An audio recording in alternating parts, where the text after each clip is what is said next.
Hello, I'm Wes Turnbull and welcome to Freemasons The Inside Story.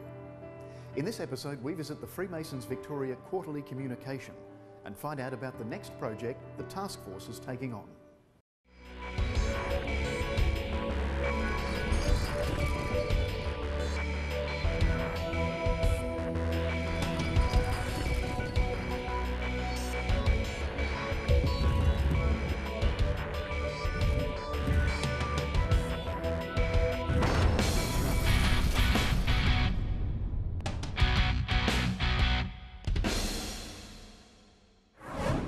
In the Wimmera district in Victoria, a special project has taken place combining the resources of Rotary, the Freemasons and also with the assistance of the state government. To tell us about the Nil Swamp or wildlife project, I'm joined this evening by the Minister for Environment and Climate Change in Victoria, Ryan Smith. Welcome, Minister. Thank you, very happy to be here. We also have Bill Howarth, who is the Worshipful Master of Lowan Lodge, and along with him is Laurie Robins, the President of the Rotary Club in Nhill. Gentlemen, welcome. It's great to see the combination of resources of these groups for a special project that in fact started, Laurie, I think you might be able to tell us, way back in 1997. Tell us about the project.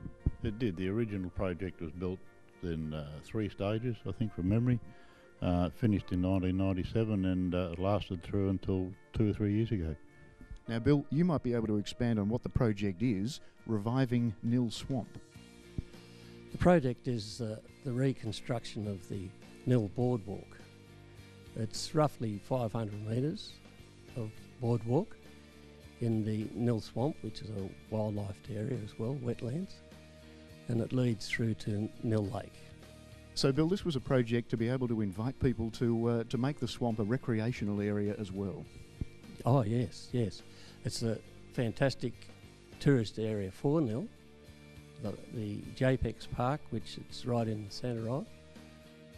The people from Melbourne and Adelaide stop there very regular because it's great for young children and they can walk the boardwalk and go to the Nhill Lake. Now, Minister, the state government was involved even before the Rotary Club and the Freemasons became involved, because in 1997 it was a smaller local project that's been expanded on. That's right. As I understand, the former Environment Minister was very supportive of this particular community project. Of course, with these public assets on public land, they do deteriorate over time, and decisions are made whether to keep them going or to decommission them. And in this particular case, there was a decision by our agency, Parks Victoria, to decommission this particular boardwalk, but the community certainly made their views felt, and the decision was reversed. So, Laurie, a lot of work went on into making this project a reality and making sure that Nil Swamp continued to be an area that people were able to enjoy. Yeah, that's right. A lot of hours have gone into trying to get permits to refurbish it, to think about raising money. We, when Rotary first took it on, with this was a fair sort of a project, but luckily the lodge has come on board and we can see it coming to fruition. So, gentlemen, great to see the cooperation between the two organisations, Rotary and the Freemasons, to revive this area and make sure that it continued to be a place that the people of Nhill and others were able to enjoy. That's true. We also got to give thanks to well-known Nillite, Clive Crouch, who originally built this. He's a well-known conservation and environmentalist, and he's helping us also at this stage. And we only come involved when the president-elect for Rotary for next year came along to our lodge and gave us a talk about this project. And our members were very enthusiastic about it. And the night after we had that presentation, we attended the Grand Quarterly of Grand United Lodge 12 months ago. And while we were here, we had a talk with the president of the board of the task force. And it's just gone on from there. It's been a remarkable story. In fact, this project has taken a number of steps over the years to come to this point, starting in 1997 with Clive Crouch, who you mentioned, but then it's had to be extended over the years with further sections of the boardwalk and more recently some restoration work. has had to be done.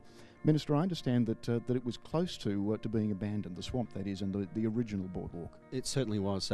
With the asset deteriorating, Parks Victoria made the decision to decommission it, but with the community coming around and rallying and saying this was a great part of their community, Parks Victoria decided to take the $20,000 that they'd put aside to decommission the boardwalk and actually put it towards restoring it. So a really good outcome for the community. Now, these things don't happen without a lot of hard work, and certainly, as you mentioned, the locals were very active in wanting to keep the swamp a recreational area as well. So, what sort of effort has gone in, and what sort of commitment has had to be made by the state government to make sure that it is a reality? Well, obviously, these sort of things now, these sort of assets have to come up to certain standards nowadays to make sure that they're safe for people to use. And in putting those standards forward, I guess that there has to be a quite significant funding commitment towards it. Now, with the $20,000 that Parks Victoria put aside to be able to restore the boardwalk, the state government's also been able to put an additional $20,000 to assist in that and to understand that there is significant community support for it. And one of the hallmarks of my time as Environment Minister has been to support projects that have a broad community support, but also that have a number of partners involved in getting the job done, because we do find that we have a lot of community ownership if there is a number of partners involved, and certainly with this project that's the case. So great to see the cooperation between the community groups working with the state government, and Bill, a tremendous result. When do you expect works will begin on the restoration of the boardwalk? Hopefully as soon as possible. There has been a lot of work done. We have prices from our local business people to supply equipment and the nuts and bolts and whatever, and it's been very encouraging. But also I've got to give thanks to Parks Victoria for their part. They've been excellent in all this, and to Rotary. Rotary got the structural engineer involved that saved this boardwalk, and he wrote out all the specifications, and that was accepted by Rotary and Grand Lodge, and it's gone on from there. So it sounds like the state government's put their money on the table, and the Freemasons and the Rotary Club need to put some money up as well. But Laurie, how about the manpower involvement? Can you find the people on the ground to help in making this possible? We have a fair base of volunteers around the town. There'll be some part of it that will need to go to contractors, but the menial tasks will be all done by volunteer labour. And do you think that this might be the first of a number of cooperative projects between Rotary and the Freemasons? We certainly hope so, yes. Congratulations, gentlemen, and Minister, thank you very much for the commitment that you've made and for speaking to us about the Nil Swamp and Wildlife Reserve. Thank you.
Distinguished guests, ladies, gentlemen and brethren, as I contemplate this particular moment in history, I can't help but think about yesterday, today and tomorrow.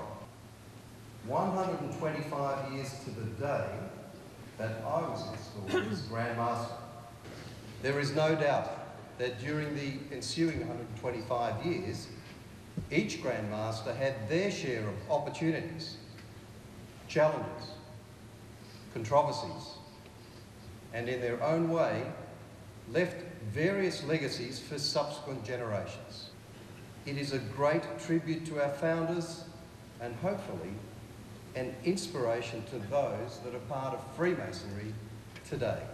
There is something for each of us to be extremely proud of.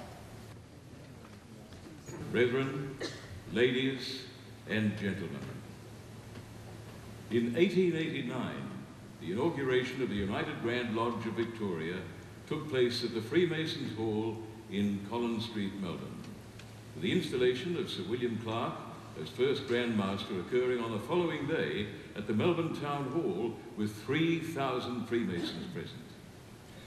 Though this event was the beginning of the United Grand Lodge of Victoria and the cause for our 125th anniversary celebrations, Freemasonry began inauspiciously in Victoria nearly half a century earlier, when the Lodge of Australia Felix met in Melbourne. By 1883, Victoria had approximately 10,500 Freemasons belonging to various lodges under the English, Irish, and Scottish constitutions. Representatives of these lodges regularly met in an attempt to consolidate, and so began the arduous task to establish a united Grand Lodge.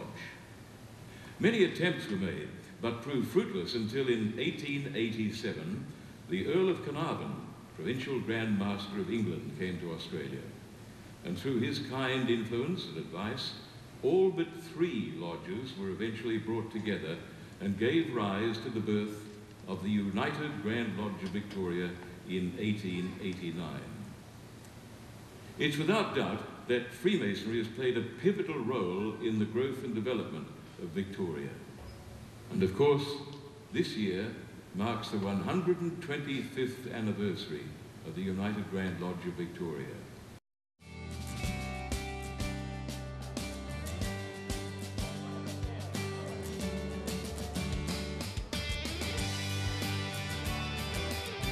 Importantly tonight, it's the 125th anniversary meeting also of Freemasonry, so it's important that we're here to celebrate. I think, well, from my perspective, the ceremonial side of things, I really enjoy that. I love watching the deacons when I was going through my young years in Freemasonry. I love watching the deacons on the floor and the directors, so I think that's really good. The other option is, the other reason is to actually work out what's going on in Freemasonry Victoria and get a bit of feedback and a bit of communication. Well, for me, the quarterly's all about catching up with friends, old friends, new friends. When I first joined Freemasonry, I could be in and out in 5 minutes. Now it takes me an hour, maybe 2 hours, just to say goodbye. And why is tonight particularly special? I know for a fact that we have our 125 celebrations. Yeah, well, that's absolutely it.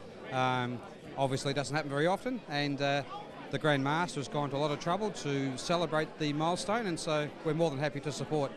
Why is it interesting to you, as a lady, to come to a quarterly where obviously it's a fraternity? Oh, it's very interesting because we hear about the history of Freemasonry, and we're part of it. Our husbands are part of Freemasonry, so we feel very much part of Freemasonry.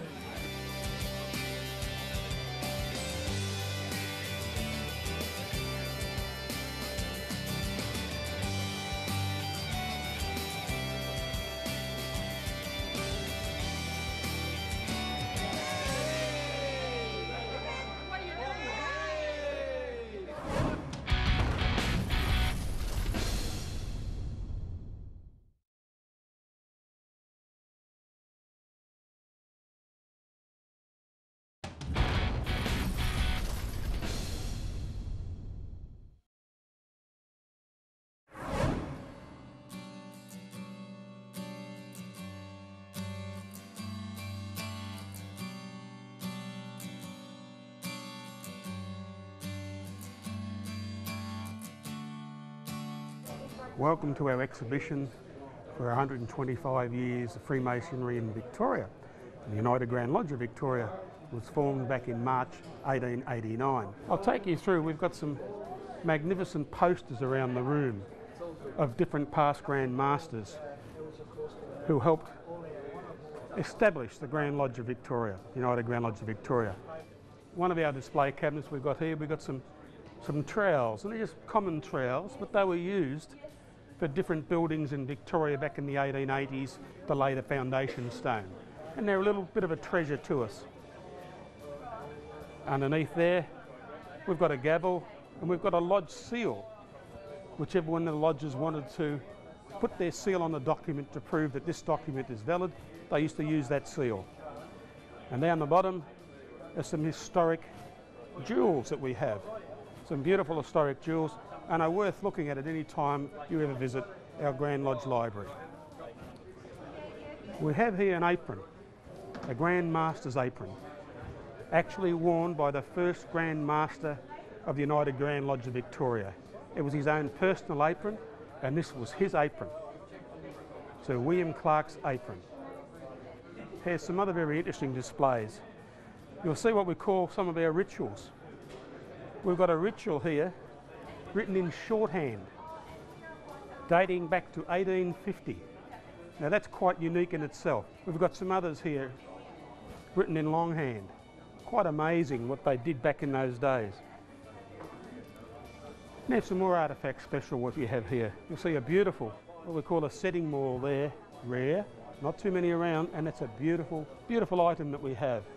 There's a cut-rate rosa here with all the Masonic emblems on it. We've even got a postcard here, a Christmas postcard from Sir Dallas Brooks that he was sending out. What a stately building, 25 Collins Street. The Sofitel stands there now, have a look at that. That was the first major home of Freemasonry in Victoria. They used to meet, the Grand Lodges in Victoria at the time, back in the 1884, used to meet in hotels and clubs and things like that. But eventually when they got together, they ended up building this. What do we have here? Here's some of the registers that we've had. Back in 1889, we had over 11,000 Freemasons. They had to be recorded, who they were, what they did, what lodges they were in, and they're recorded in books like these.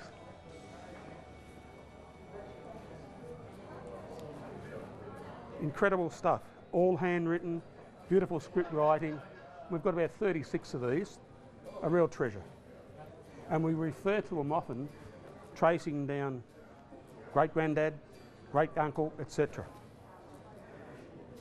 We've got files of early Grand Lodge Master Masons certificates, one going back to 1801, all in this book here. We've got an assortment of aprons, Masonic aprons going back to 1730. They used to wear them down here, and they had big ropes and straps around to hold them on. They were all hand painted, woven, beautiful little treasures. We have a selection here of gavels, and at the top a very ancient skirt which acts on a centre pin which makes sure your building is always straight. All these are Masonic tools and Freemasons tools. If we go right back to the early Masons, there was probably 150 odd different tools they used. We moralise on about 20 or 30 of them, but these are just some of those. Here we just have some blocks of stone, a smooth stone and a rough stone. And basically we say if someone joins Freemasonry, this is the rough stone. And once he joins Freemasonry, we mould him and shape him, and he comes out to be a bit of a smooth stone. So there's a great story behind that. What we also have here are some other special jewels, special pictures, and in there, the little ritual. A little small ritual, 3 little rituals in that. And you may recall in that ritual there is a book that big that's got it all in now, and it's that thick. All in that little ritual. You've got to have good glasses to read it, I can tell you that. Now this is a little bit different. We've got what we call the volumes of the sacred law, Holy Bibles. There's one there, 1599. We've got one at the back here, 1594, the New Testament. And we've got one over there, 1881. Pretty current. When you look at the 1590, that's just a magic book. The very first constitutions of Victoria are in that book there. And when they formed those constitutions, they really cheated because they got a Constitution from England, from the United Grand Lodge of England. Got that, altered it to amend to read Victorian Constitution, and got that printed. Why reinvent the wheel? And that's the original book the Secretary at the time used to write the new constitutions of Victoria. We have some more jewels in here. We have our centenary jewels, which are quite a nice little piece, which were given out when we were 100 years old. And a special lodge jewel there, which I put beside there, which belongs to the Lodge of Australia Felix, who technically is really is our #1 lodge and has that number. And that's one of their jewels. Quite fascinating book here. We've got the minutes back in 1883, 6 years before United Grand Lodge of Victoria. They decided, let's form the United Grand Lodge of Victoria. So a group of about 8 Freemasons got together in 1883, and this is the minutes of those meetings that they had. Again, at the back here, we've got some handwritten rituals out of England. The English constitutions, they've got all provincial grand lodges, etc. And all their rituals are all different in every constitution over there, in every provincial lodge. And so to keep them all private, they used to handwrite a lot of them. And we've got one of those there. Quite magic. That's about 1890 also. In this particular showcase, we have a lot of beautiful plates that have been given to the United Grand Lodge of Victoria at different times, and some we've treasured. We've got some here from New South Wales. We've got some from America, the Massachusetts Lodge, Grand Lodge of Massachusetts. And again, they're just beautiful. They're only part of the collection that we have here in our library museum. And here we come to our most current Grand Master, the Most Worshipful Brother Hill Benedict, Grand Master 2014, our most current one. And so what we've shown you today is some of our displays that we have here at the United Grand Lodge of Victoria in our library museum. They are special to us, they are great artefacts, and they're just worth coming in to have a look at.